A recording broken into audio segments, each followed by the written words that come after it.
各位，过去1年里，欧洲对世界的判断被什么遮蔽了视线？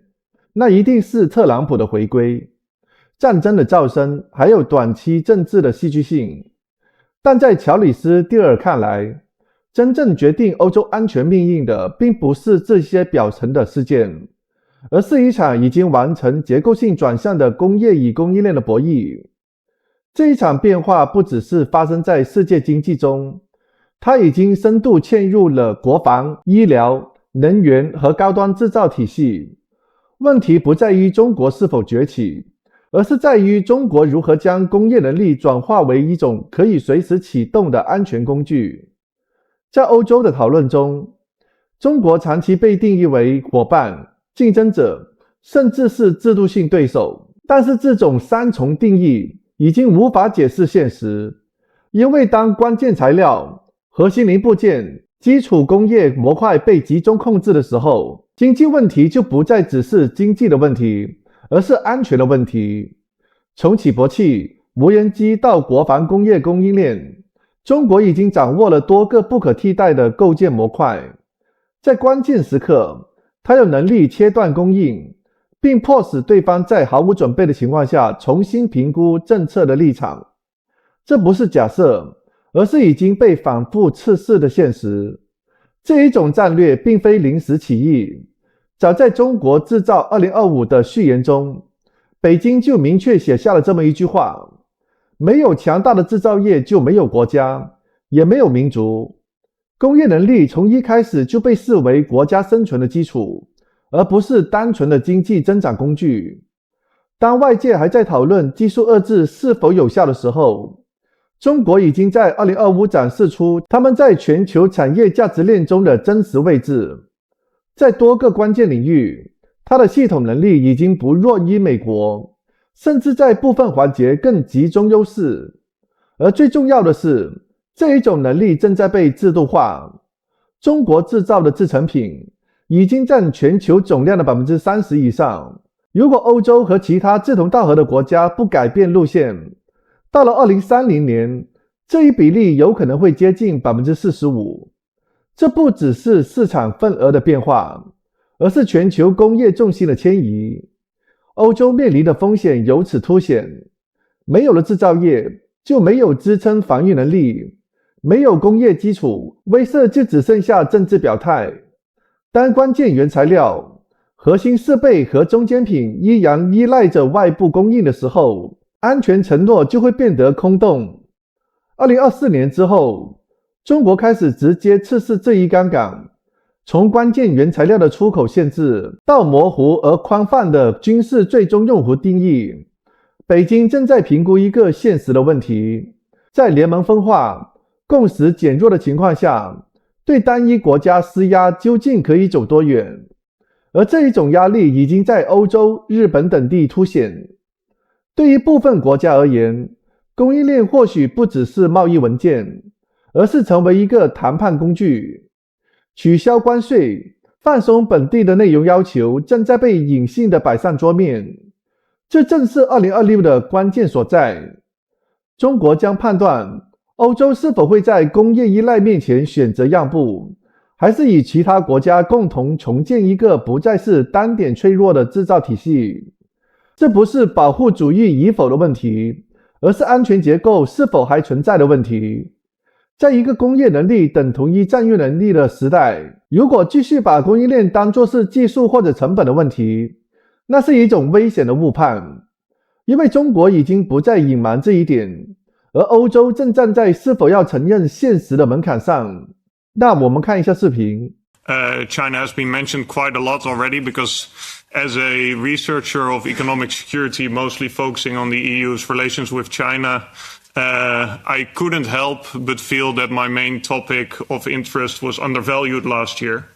Because of course all the noise around Trump, but if we look at the structural changes, and the structural changes not just in the world economy, but essentially in the defense industrial economy that have taken place, and the way in which China has played its new cards and its new powers, and the control it has over many of the key building blocks whether it's for our medical equipment, our pacemakers, our drones, our defense industrial supply chains, by really cutting off supply to many other countries at the worst possible moments.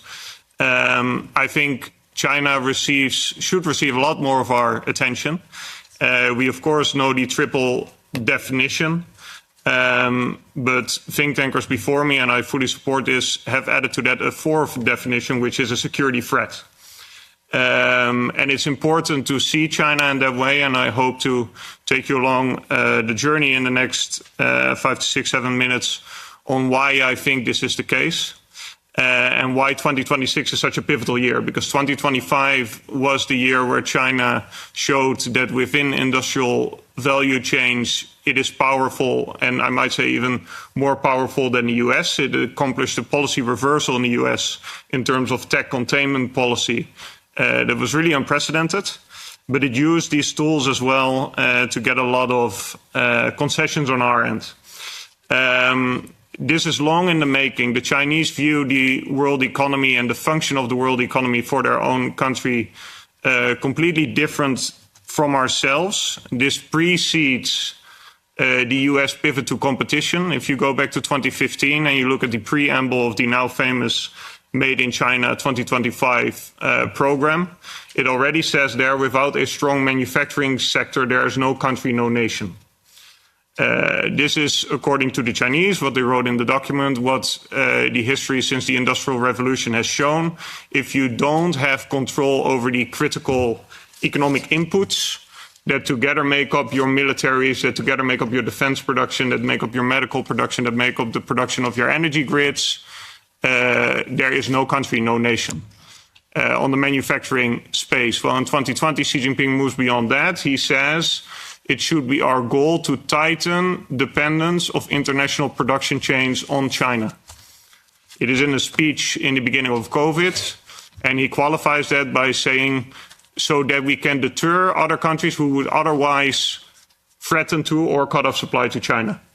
So in short, the logic of weaponization and the need to deter weaponization by having your own choke points in the global economy is really already there in 2020. In 2022 and 2023, he speaks about extreme scenarios and efforts to contain or blockade or blackmail China that may escalate at any time. And of course, in the same year, in 2023, he flies to Moscow and he tells Vladimir Putin, the world is experiencing changes unseen in 100 years, and you and I are driving those changes together.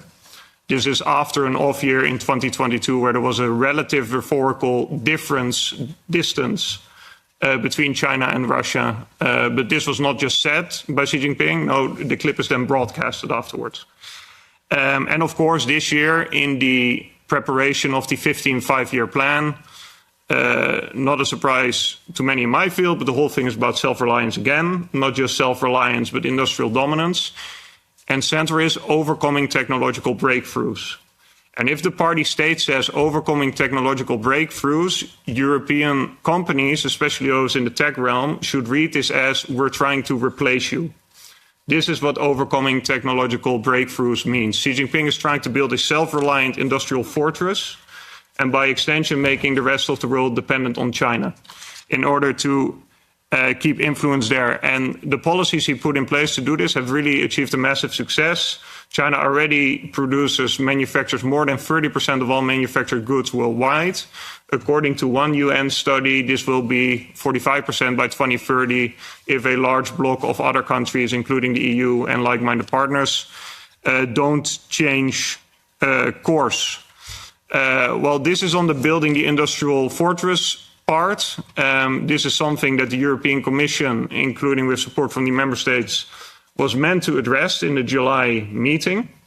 The July meeting was supposed to be about China. You can't have local content requirements in 87% of your high-end medical equipment tenders, because if you do that and you monopolize your own market to get a 95% made in China share by 2030, if you monopolize your own market and then you send your companies out into the rest of the world to compete with our companies, that is no fair competition. If you monopolize your own market for yourself. It's just one illustration of local content requirements, subsidies, joint venture requirements on the Chinese side that we don't impose. a growing monopolization of the Chinese market itself, after which there's then competition with the EU on the EU markets and other markets, leading to the deindustrialization of Europe at the worst possible time, because you need industry and you also need supportive industries to, in the end, build the defense capabilities to deter Russia. This is just one aspect. The other aspect and the major complaints that the Europeans had vis-à-vis the Chinese were, of course, its support for Russia, the constant through supply of semiconductors and everything to maintain Russia's fighting capability. That was supposed to be the agenda. Well, China reversed the entire agenda. How did it do that? It made use of the fact that its majority produces 19 out of the 34 materials that the Europeans deem critical, by starting in April, and for some other materials already before that, hard squeezing supply, not just in retaliation to the US tariffs, but to many other countries around the world. And this has been a game changer both during that summit and afterwards, because now suddenly the discussion is about, we really need your critical raw materials, otherwise our industries can't produce. Which puts us in a huge position of dependency, which is an incredibly flexible weapon on the Chinese side. By the month, they can decide, this month we like you, you're getting some more materials. This month we don't like your behavior, we're squeezing again. And the creative use of that weapon has really been very multifaceted. 11% of European companies complain that they have to disclose very sensitive information on their IP to even get an export license for these critical raw materials. So it's really a spyglass as well. It's a crowbar. When the Chinese came here over the summer, they said, well, you might want your critical raw materials again. We'd like you to remove your import duties on EVs, your medical local content requirements, which are just a reaction on the US side to what China is doing. They need to be gone. There is a categorical rejection, at least as far as we can tell from defense industries, that defense end use is not being supplied by Chinese critical raw materials. Again, at a time when we really need to beef up our own defense capacity to protect Europe, possibly with a lot less America in the upcoming years. And completely in line with Wang Yi's, the Chinese foreign minister's Brussels-based confession last year, where he said it's not in China's interest that Russia loses the war in Ukraine, because otherwise American means would be freed up to compete with China in East Asia. And then finally, something that we've seen the last January, Japan is now really in the doghouse. It's not just the critical raw materials. The entire dual-use item list cannot be exported to Japan anymore for military end use or end uses that may support military end use. Purposely very vague, a list of hundreds of items. And why? Because the Japanese Prime Minister said that Taiwan is an existential issue for them, and if China considers military action, Japan, under specific circumstances, will be set to intervene. So China is playing out and trying out right now how far you can get. They see the fracturing of the G7 plus partner alliance. They see the fracturing and the weakening of alliances with the US and Asia. How hard can you hit a country before the other like-minded countries speak up? So my message really to you for 2026 is, this is the year where China will find out whether the Europeans will fold, with incredible consequences for our manufacturing and our security, whether they will stand up, and whether they will stand up smartly by not revering to European-only protectionism, but a new sort of trade arrangements together with like-minded countries that together with a large enough pool of global GDP incentivizes more manufacturing again to take place outside of China.